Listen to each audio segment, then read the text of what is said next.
In this training, called Family and Friends, I talk about healing family feuds, getting back together with estranged family members, and many ways to make and keep good friends after you retire, including the art of conversation. Part of retiring well on just your Social Security might include changing where we live, so it's important to know how to make and keep good friends. Friends know they won't be your friend long if they get angry and start yelling, but some family members feel they have the right to do that. So I want to talk about a skill I learned that helps me stay in relationship with close family members who like to yell. It's about detaching from people's drama. By drama, I mean artificial emotional turmoil.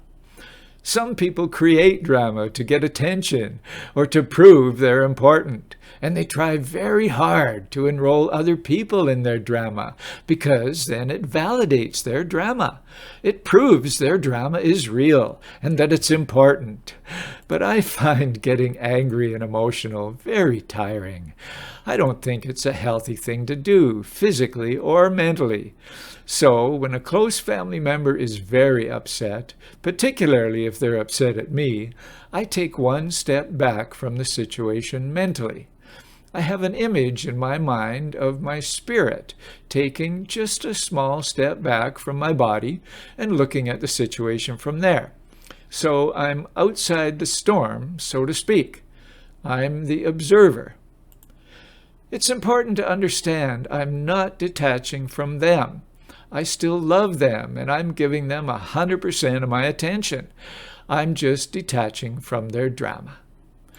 When I do that, I can look at the situation objectively without getting sucked in and overwhelmed by the strong emotions. If I get caught up in their drama, we both go down the drain. That doesn't do anybody any good. But if I can be detached, I can stay focused on what's really important. I can try to support them. When somebody's angry and yelling, they don't need other people to be angry and yelling. They need support. So I try to think about why they're in this drama. Sometimes there's more to the situation than what they're saying.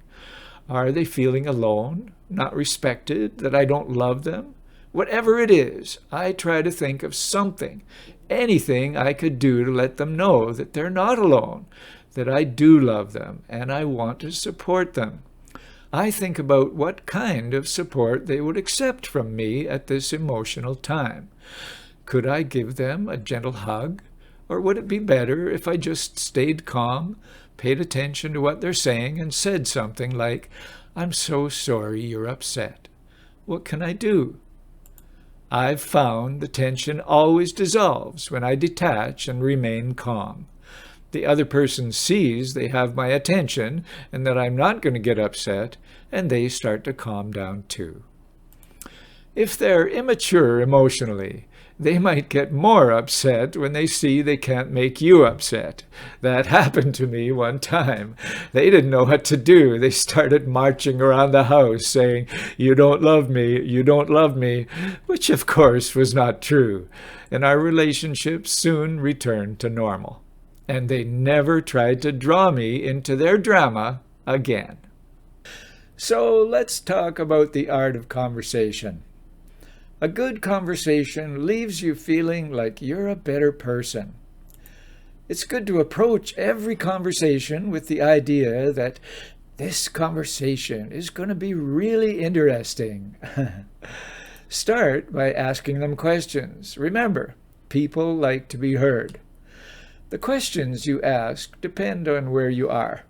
Are you at a wedding where everybody is relaxed and knows everybody else? Or are you meeting a single person in a coffee shop for the first time? If you sense they're not completely relaxed, you might have to start them talking with non-personal questions like what part of the world they're from, what kind of work they do they enjoy it, are they taking time off this summer, do they watch Netflix, do they read, do they have brothers and sisters, things like that. After they start to relax, or if you're at a party and everybody's having fun, you can see if they're wearing or carrying anything unusual. After you introduce yourself, you could say something like, "That's an interesting piece. It looks like it might have a special significance or meaning to you. Tell me about it." Or you can just say with a smile, "So, what's your story? Tell me something about yourself." Then listen intently and look for where their eyes light up, or they start to talk faster, or their body gets more energy. It means that's what they want to talk about. So your next question is about that. You can say, "Tell me more about that." You'll be bringing out the very best in them, and they'll love you for it. By the end of the conversation, they'll feel better about themselves because they'll feel heard and respected.